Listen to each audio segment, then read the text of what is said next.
भारतीय राजनीति के इतिहास में ये दौर सबसे अधिक उथल पुथल माना जा रहा है। एक ओर सत्ता पक्ष विपक्ष की आवाज को दबाने को प्रयासरत है, वहीं विपक्ष अपनी आवाज को बुलंद करते हुए मोदी अडानी पर सवालों की बौछार करते नहीं थक रहे हैं। दूसरी ओर राहुल गांधी की सदस्यता मानहानि के मामले में चले जाने के बाद कांग्रेस का शीर्षस्थ खेमा बौखलाकर जगह जगह प्रेस वार्ता के माध्यम से अपनी बात रख रहा है। वहीं पिथौरागढ़ के विश्राम गृह में छत्तीसगढ़ कांग्रेस कमेटी के प्रदेश महामंत्री अमरजीत चावला ने प्रेस वार्ता की। इस दौरान राजा देवेंद्र बहादुर सिंह, विधायक बसना के साथ दिग्गज कांग्रेसी नेता मौजूद रहे।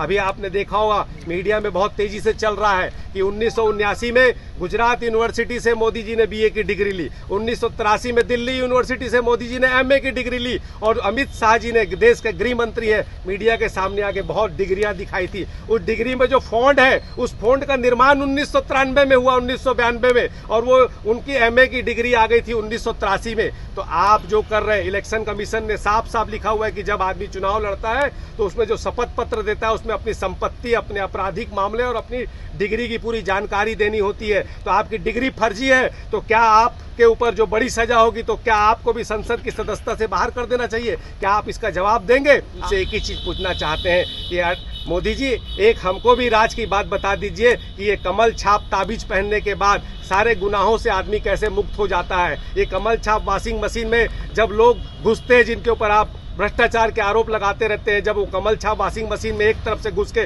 दूसरी तरफ से निकलता है तो उसके सारे अपराध माफ हो जाते हैं, उसके सारे भ्रष्टाचार खत्म हो जाते हैं। जब 750 से ज्यादा किसान बॉर्डर में मारे जाते हैं, 3 काले कानून आप लगाते हैं, जीएसटी में आपने हिंदुस्तान को झोंक दिया, कोरोना में हमारे गरीब मजदूर मर गए, तब आप कहां थे? नोटबंदी में गरीब आदमी मारा गया, महंगाई चरम सीमा पर है, सिलेंडर 1150 बिक रहा है, तब आप कहां थे? अब देश की जनता जान गई है और कांग्रेस से सवाल पूछती है और आज कांग्रेस सदन से लेकर सड़क तक की लड़ाई लड़ने को तैयार है। हम आपसे जानना चाहते हैं कि आप बताइए कि आपका ये रिश्ता क्या कहलाता है, और आप ये भी बताइए कि विजय माल्या जब 20 सूटकेस लेकर पैसा लेकर एयरपोर्ट से भागा था, उसके एक दिन पहले सेंट्रल हॉल में उसने अरुण जेटली से क्या मीटिंग की थी? आप ललित मोदी को आप पकड़ के क्यों नहीं ला रहे? नीरव मोदी को पकड़ के क्यों नहीं ला रहे? आपने 3,16,000 करोड़ रुपया उद्योगपतियों का माफ कर दिया, आप गरीबों का पैसा क्यों माफ नहीं कर रहे? आप सिलेंडर का कीमत कम क्यों नहीं कर रहे?